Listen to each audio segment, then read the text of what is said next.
Assalamualaikum warahmatullahi wabarakatuh.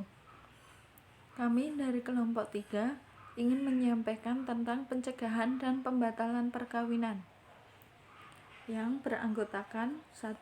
Melly Novita, yang kedua Aurelia Dian Laksita, yang ketiga Elma Dwi Sulistiawati. Yang pertama tentang pencegahan perkawinan. Pengertian dari pencegahan perkawinan adalah usaha untuk membatalkan perkawinan sebelum perkawinan itu berlangsung. Sedangkan menurut Syarifuddin Arif, pencegahan perkawinan adalah upaya menghalangi berlangsungnya perkawinan yang akan dilaksanakan. Hal ini disebabkan oleh adanya larangan perkawinan dalam perundang-undangan maupun dalam hukum Islam. Tujuan pencegahan perkawinan. Pencegahan perkawinan bertujuan untuk menghindari suatu perkawinan yang dilarang hukum Islam dan peraturan perundang-undangan. Kapan perkawinan dapat dicegah? Menurut Undang-Undang Nomor 1 Tahun 1974 tentang perkawinan, telah mengatur tentang perkawinan dapat dicegah, yaitu perkawinan dapat dicegah apabila pada pihak yang tidak memenuhi syarat-syarat untuk melangsungkan perkawinan tidak memenuhi persyaratan seperti yang dimaksud di atas, mengacu kepada 2 hal syarat, yaitu syarat administratif adalah syarat perkawinan yang melekat pada setiap rukun perkawinan. Yang kedua, syarat material berkaitan dengan pencatatan perkawinan, akta nikah, dan larangan perkawinan. Sedangkan menurut KHI, pencegahan perkawinan dapat dilakukan bila calon suami atau calon istri yang dapat melangsungkan perkawinan tidak memenuhi syarat-syarat untuk melangsungkan perkawinan menurut hukum Islam dan peraturan perundang-undangan. Selanjutnya, orang yang dapat mencegah perkawinan. Berkenaan dengan orang-orang yang dapat melakukan pencegahan perkawinan dimuat pada pasal 14 Undang-Undang Perkawinan yang berbunyi, yang pertama, yang dapat mencegah perkawinan ialah para keluarga dalam garis keturunan lurus ke atas dan lurus ke bawah, saudara, wali nikah, wali pengampu, dari salah seorang calon mempelai, dan pihak-pihak yang berkepentingan. Yang kedua, mereka yang tersebut pada ayat 1 pasal ini berhak juga mencegah berlangsungnya perkawinan apabila salah seorang dari calon mempelai berada di bawah pengampuan, sehingga dengan perkawinan tersebut nyata-nyata mengakibatkan kesengsaraan bagi calon mempelai yang lainnya yang mempunyai hubungan dengan orang-orang seperti tersebut dalam ayat 1 pasal ini. Selanjutnya akan dilanjutkan oleh Mbak Melly Novita. Oke, selanjutnya saya akan menjelaskan tentang prosedur mengajukan pencegahan perkawinan. Prosedur mengajukan pencegahan perkawinan telah diatur dalam pasal 65 sampai dengan pasal 69 KHI, yaitu 1. Pencegahan perkawinan diajukan kepada pengadilan agama dalam daerah hukum di mana perkawinan akan dilangsungkan dengan memberitahukan juga kepada pegawai pencatat nikah. Yang kedua, perkawinan tidak dapat dilangsungkan apabila pencegahan belum dicabut. Ketiga, pencegahan perkawinan dapat dicabut dengan penarikan kembali permohonan pencegahan pada pengadilan agama oleh yang mencegah atau dengan putusan pengadilan agama. Yang keempat, pegawai pencatat nikah tidak diperbolehkan melangsungkan atau membantu melangsungkan perkawinan bila ia mengetahui adanya pelanggaran dari ketentuan pasal 7 ayat 1, pasal 8, pasal 9, pasal 10, atau pasal 12 Undang-Undang Nomor 1 Tahun 1974 meskipun tidak ada pencegahan perkawinan. Yang kelima, apabila pegawai pencatat nikah berpendapat bahwa terdapat perkawinan tersebut ada larangan menurut Undang-Undang Nomor 1 Tahun 1974, maka ia akan menolak melangsungkan perkawinan. Selanjutnya, pembatalan perkawinan. Pengertian pembatalan perkawinan secara etimologi berarti merusak. Jika dihubungkan dengan perkawinan, berarti membatalkan perkawinan atau merusak perkawinan. Dalam Kamus Besar Bahasa Indonesia menyebutkan bahwa pembatalan perkawinan adalah pembatalan ikatan perkawinan oleh pengadilan agama berdasarkan tuntutan istri atau suami yang dapat dibenarkan pengadilan agama atau karena perkawinan yang terlanjur menyalahi hukum perkawinan. Jadi, secara umum batalnya pernikahan adalah rusak atau tidak sahnya perkawinan seseorang karena tidak terpenuhinya salah satu syarat dan rukunnya yang telah ditetapkan oleh syara. Pihak-pihak yang berhak mengajukan pembatalan perkawinan. Pertama, pihak-pihak yang berhak mengajukan pembatalan perkawinan diatur dalam pasal 23 Undang-Undang Nomor 1 Tahun 1974. Bahwasanya yang dapat mengajukan pembatalan adalah 1.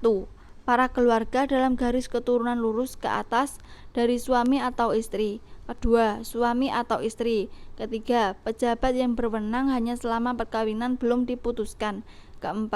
Pejabat yang ditunjuk tersebut ayat 2 pasal 16 undang-undang ini dan setiap orang yang mempunyai kepentingan hukum secara langsung terhadap perkawinan tersebut, tetapi hanya setelah perkawinan itu putus. Yang kedua yaitu dalam KHI diatur dalam pasal 73 bahwasanya yang dapat mengajukan permohonan pembatalan permohonan adalah 1. Para keluarga dalam garis keturunan lurus ke atas dan ke bawah dari suami atau istri. 2. Suami atau istri. 3. Pejabat yang berwenang mengawasi pelaksanaan perkawinan menurut undang-undang. 4. Para pihak berkepentingan yang mengetahui adanya cacat dalam rukun dan syarat perkawinan menurut hukum Islam dan peraturan perundang-undangan sebagaimana tersebut dalam pasal 67. Selanjutnya akan dijelaskan oleh Mbak Aurel. Saya Aurelia Dian Laksita akan melanjutkan materi mengenai pembatalan perkawinan dalam hukum Islam. Ada dua keadaan yang terkait dengan pembatalan perkawinan. Yang pertama, talak atau cerai. Yang kedua, pasak.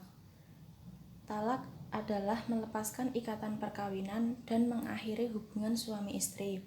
Sedangkan pasak adalah pembatalan ikatan perkawinan antara seorang istri dengan suaminya setelah diketahui adanya sebab-sebab tertentu. Pasak sendiri terjadi karena beberapa alasan. Pertama, tidak terpenuhinya syarat-syarat perkawinan sehingga menjadikan tidak sah suatu pernikahan. Kedua, adanya hal-hal lain yang merusak perkawinan yang datang setelah terjadinya akad. Ketiga, adanya cacat, baik cacat mental atau cacat pada bagian tubuh tertentu yang mengakibatkan tidak terpenuhinya kewajiban sebagai suami atau istri. Keempat, ketidakmampuan suami dalam memberikan nafkah. Kelima, suami mafqud atau hilang tanpa kabar berita. Lalu alasan pembatalan perkawinan diatur dalam pasal 26 sampai 27 Undang-Undang Nomor 1 Tahun 1974 tentang perkawinan. Yang berisi yaitu 1. Perkawinan yang dilangsungkan di hadapan pegawai pencatatan perkawinan yang tidak berwenang. 2. Wali nikah yang melakukan perkawinan itu tidak sah. 3. Perkawinan yang berlangsung tanpa dihadiri oleh 2 orang saksi. 4. Perkawinan yang dilangsungkan di bawah ancaman yang melanggar hukum. Kelima, ketika perkawinan berlangsung terjadi salah sangka terhadap diri suami atau istri. Kemudian menurut pasal 71 sampai 76 kompilasi hukum Islam, perkawinan yang dapat dibatalkan jika memenuhi alasan sebagai berikut. Pertama, suami melakukan poligami tanpa izin pengadilan agama. Kedua, perempuan yang dikawini ternyata diketahui masih menjadi istri pria lain yang mafqud. Ketiga, perempuan yang dikawini ternyata masih dalam masa iddah dari suami lain. Keempat, perkawinan yang melanggar batas usia perkawinan. Kelima, perkawinan dilangsungkan tanpa wali atau dilaksanakan oleh wali yang tidak berhak. Dan keenam, perkawinan yang dilaksanakan dengan paksaan seseorang. Lalu akibat hukum pembatalan perkawinan. Akibat hukum yang ditimbulkan karena adanya pembatalan perkawinan diatur dalam pasal 28 ayat 2 Undang-Undang Nomor 1 Tahun 1974, pasal 75 dan pasal 76 KHI. Pertama, akibat hukum terhadap anak.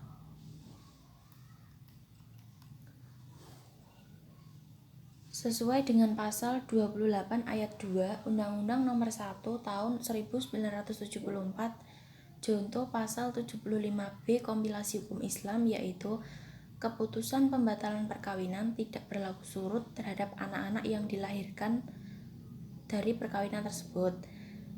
Dalam pasal 76 KHI menyebutkan, batalnya suatu perkawinan tidak memutuskan hubungan hukum antara anak dengan orang tuanya. Maka, dengan dibatalkannya perkawinan antara suami istri itu tidak akan memutuskan hubungan antara anak yang telah dilahirkan dalam perkawinan itu dengan kedua orang tuanya. Kedua, akibat hukum terhadap istri. Dalam pasal 28 ayat 2 butir B Undang-Undang Nomor 1 Tahun 1974 menentukan bahwa keputusan pembatalan perkawinan tidak berlaku surut terhadap suami atau istri yang bertindak dengan iktikat baik, kecuali terhadap harta bersama bila pembatalan perkawinan didasarkan atas adanya perkawinan lain yang lebih dahulu. Apabila perkawinan didasarkan pada iktikat baik dari suami dan istri, maka perkawinan itu tetap mempunyai akibat hukum yang sah bagi suami dan istri serta anak-anak mereka. Sehingga putusan hakim mengenai batalnya perkawinan hanya mempunyai akibat hukum setelah pembatalan tersebut. Sedangkan sebelum adanya pembatalan perkawinan tetap dianggap sebagai perkawinan yang sah. Dan ketiga, akibat hukum terhadap harta bersama. Dapat diketahui dari pasal 28 ayat 2 huruf B Undang-Undang Nomor 1 Tahun 1974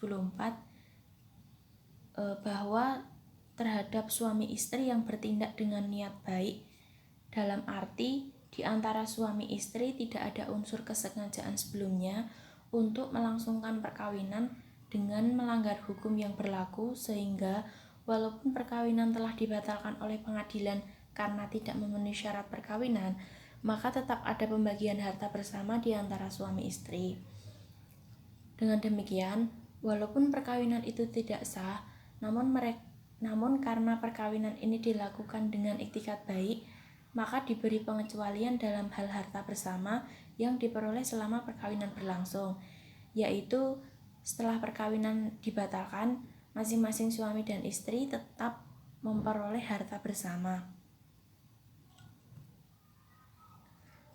Demikian presentasi dari kelompok 3. Apabila ada kekurangan kami mohon maaf. Dan untuk teman-teman yang ingin bertanya dipersilakan untuk bertanya. Terima kasih. Wassalamualaikum warahmatullahi wabarakatuh.